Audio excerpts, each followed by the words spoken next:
Welcome to Gyan Prasuna బాస్ట్రో channel. ఇవాళ వీడియోలో మనం హిందూ లగ్నం యొక్క కొన్ని సూక్ష్మ విషయాలను గురించి తెలుసుకుందాము. హిందూ లగ్నం గురించి చాలా వరకు అందరికీ తెలిసి ఉంటుంది. ప్రీవియస్ వీడియోలో ఈ హిందూ లగ్నాన్ని గురించి మనం కూడా తెలుసుకున్నాము. అయితే ఈ హిందూ లగ్నంలో ఉన్న గ్రహాలు గొప్ప సంపదను, పురోగతిని, ఆర్థికాభివృద్ధిని ఇస్తారనే సాధారణ నియమంలోని సూక్ష్మ విషయాలు ఏమిటో ఇప్పుడు తెలుసుకుందాము. ఈ హిందూ లగ్నాన్ని గురించి చిన్న అవగాహన మీకు తెలియజేస్తాను. నవగ్రహాలలో రాహుకేతువులకు తప్ప మిగిలిన సప్తగ్రహాలకు వీటి కాంతిని బేస్ చేసుకొని రవికి 30 కళలు, చంద్రుడికి 16 కళలు, శుక్రునికి 12 కళలు, గురువుకు 10, బుధుడికి 8, కుజుడికి 6, శనికి 1 ఇచ్చారు.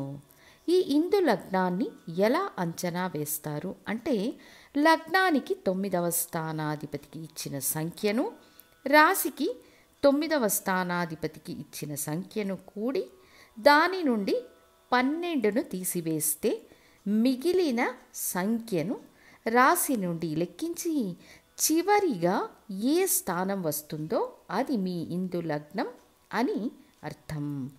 ఉదాహరణకు మీరు మేషరాశి, కుంభలగ్నం అనుకోండి. లగ్నానికి భాగ్యస్థానం తుల, అధిపతి శుక్రుడు. రాశికి భాగ్యస్థానం ధనుస్సు, అధిపతి గురువు. అప్పుడు శుక్రుడికి ఇచ్చిన కళలు 12, గురువుకు ఇచ్చిన కళలు 10. రెండింటినీ కూడితే 22 కళలు. ఇందులో 12 తీసివేస్తే 10 అనే శేషం వస్తుంది. అప్పుడు రాశి నుండి లెక్కిస్తే 10వ స్థానం మకరం. ఇది వీళ్లకు హిందూ లగ్నంగా వస్తుంది. ఈ హిందూ లగ్నంలో ఉన్న గ్రహాల ద్వారా మీ సంపద, అభివృద్ధి, పురోగతి నిర్ణయించబడుతుంది. ఇక ఇప్పుడు 2 కూడి తీసివేస్తే 12 వస్తుంది అనే కన్ఫ్యూజన్ ఉన్న వాళ్ళకు అప్పుడు చంద్రుడున్న రాశి మీ హిందూ లగ్నం అవుతుంది. కాబట్టి చంద్రుడున్న స్థానాన్ని హిందూ లగ్నంగా తీసుకోవడం మంచిది. ఇప్పుడు క్లారిటీ వచ్చింది అనుకుంటాను. ఇక ఈ హిందూ లగ్నంలో ఏ గ్రహం ఉంటే ఉత్తమ యోగం, అత్యుత్తమ సంపదను ఇస్తుందనే సూక్ష్మం ఇప్పుడు తెలుసుకుందాము. సహజ పాపగ్రహం అయితే లగ్నానికి శుభగ్రహం హిందూ లగ్నంలో ఉంటే గొప్ప విజయాన్ని ఇస్తుంది. ఉదాహరణకు కర్కాటక లగ్నానికి యోగకారక గ్రహం లగ్న శుభుడు కుజుడు. బట్ కుజుడు సహజ పాపగ్రహం. అయితే ఈ కుజుడు హిందూ లగ్నంలో ఉంటే గొప్ప విజయాన్ని అందిస్తారు. మరొక్కసారి ఈ రూల్ ఎక్స్ప్లెయిన్ చేస్తాను. సహజ పాపగ్రహం మీ లగ్నానికి శుభుడై మీ హిందూ లగ్నంలో ఉంటే గొప్ప విజయాన్ని, గొప్ప సంపదను ఇస్తారు. ఇదే హిందూ లగ్నంలో ఉన్న సూక్ష్మం. తరువాత సహజ శుభగ్రహం మీ లగ్నానికి కూడా శుభగ్రహం. ఈ గ్రహం హిందూ లగ్నంలో ఉంటే ఒక మోస్తరు విజయం ఉంటుంది. హిందూ లగ్నంలో శుభగ్రహం ఉంది, బ్రహ్మాండంగా ఉంటుందని తీర్మానించకూడదు. ఇక సహజ శుభగ్రహం మీ లగ్నానికి పాపగ్రహం హిందూ లగ్నంలో ఉంటే పర్వాలేదు అని చెప్పవచ్చు. దీనిని ఎలా విభజించాలి అంటే, వృషభ లగ్నానికి, తులా లగ్నానికి శని రాజయోగాధిపతి శుభుడు కానీ సహజ పాపగ్రహం. కర్కాటక లగ్నానికి, సింహ లగ్నానికి కుజుడు శుభుడు బట్ సహజ పాపగ్రహం. ఈ 4 లగ్నాల జాతకులకు శని మరియు కుజుడు హిందూ లగ్నంలో వెళ్ళి కూర్చుంటే గొప్ప విజయాన్ని ఇస్తారు. సహజ శుభగ్రహాలైన గురువు, శుక్రుడు, ఒంటరి బుధుడు, శుక్లపక్ష చంద్రుడు వీళ్ళు హిందూ లగ్నంలో ఉన్నప్పుడు సుమారైన నార్మల్ ఫలితాలు ఉంటాయి. సహజ శుభగ్రహాలై లగ్నానికి శుభగ్రహమై హిందూ లగ్నంలో ఉంటే మీడియం ఫలితాలు ఉంటాయి. పాపగ్రహాలు ఇచ్చే హిందూ లగ్న బలం 100% ఉంటుంది. శుభగ్రహాలు ఇచ్చే ఇందు లగ్న బలం 50% ఉంటుంది. సహజ పాపగ్రహం లగ్నానికి పాపి ఇందు లగ్నంలో ఉంటే పెద్దగా మంచి ఫలితాలను ఇవ్వరు. దీనికి కూడా ఒక ఉదాహరణ, మేష లగ్నానికి శని భగవానుడు బాధకాధిపతి, సహజంగానే పాపగ్రహం ఇందు లగ్నంలో ఉంటే సంపదను గౌరవాన్ని భంగపరుచుతారు.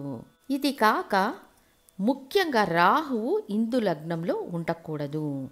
ఒకవేళ రాహువు ఇందు లగ్నంలో ఉంటే మీ సంపద, కీర్తి, హోదా మరియు గౌరవం అన్నీ ఖాళీ చేస్తారు.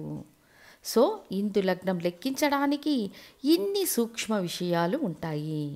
ఇందు లగ్నం ఎలా లెక్కించాలి అనేది వివరంగా అర్థం అయిందనుకుంటాను. ఇంకొక ఉదాహరణ, ఒక మకర రాశి తులాలగ్నం. తులాలగ్నానికి 9వ స్థానాధిపతి బుధుడు, రాశికి 9వ స్థానాధిపతి బుధుడు. బుధుడికి 8 కళలను ఇచ్చారు. 8ని కూడితే 16, 16లో 12ను తీసివేస్తే వచ్చే శేషం 4. అప్పుడు మకర రాశి నుండి లెక్కించితే 4వ స్థానం మేషం ఇందు లగ్నం అవుతుంది. ఇక ఈ తులాలగ్నానికి శని యోగకారకుడు, సహజ అశుభగ్రహం. ఈ శని భగవానుడు ఇందు లగ్నమైన మేషంలో ఉంటే మీరు అద్భుత ఫలితాలను పొందుతారు. అయితే సహజ శుభగ్రహాలైన శుక్రుడు, గురువు ఉంటే పర్వాలేదు అని చెప్పవచ్చు. ఇదే తులాలగ్నం. మకర రాశి రాహువు వెళ్ళి ఉన్నారంటే ఇందు లగ్నంలో ఖచ్చితంగా సమస్యలకు గురి చేస్తారు. లగ్న శుభులై సహజ పాపగ్రహమై ఇందు లగ్నంలో ఉంటే మంచిది. సహజ శుభగ్రహమై ఇందు లగ్నంలో ఉంటే కొంచెం పర్వాలేదు. లగ్నానికి పాపి సహజ పాపగ్రహమై ఇందు లగ్నంలో ఉంటే మంచి ఫలితాలను ఇవ్వరు. తులాలగ్నానికి సహజ పాపగ్రహాలు, లగ్న పాపగ్రహాలు కుజుడు, రవి వీరిరువురు ఇందు లగ్నంలో ఉంటే లగ్న ఆధిక్యత దెబ్బతింటుంది. ఇదొక సూక్ష్మ విషయం. సహజ శుభగ్రహాలైన గురువు, బుధుడు, శుక్లపక్ష చంద్రుడు ఉన్న పెద్ద నెగటివ్ ఫలితాలు ఉండవు. సో ఇందు లగ్నంలో లగ్న శుభులు, సహజ పాపగ్రహాలు ఉంటే గొప్ప విజయం లభిస్తుంది అన్నా ఇందుకు లగ్నాధిపతి బలం, దశానాథుల సహకారం కూడా అవసరమని తెలియజేస్తూ మళ్ళీ ఇంకొక వీడియోతో మీ ముందుంటాను. ధన్యవాదాలు.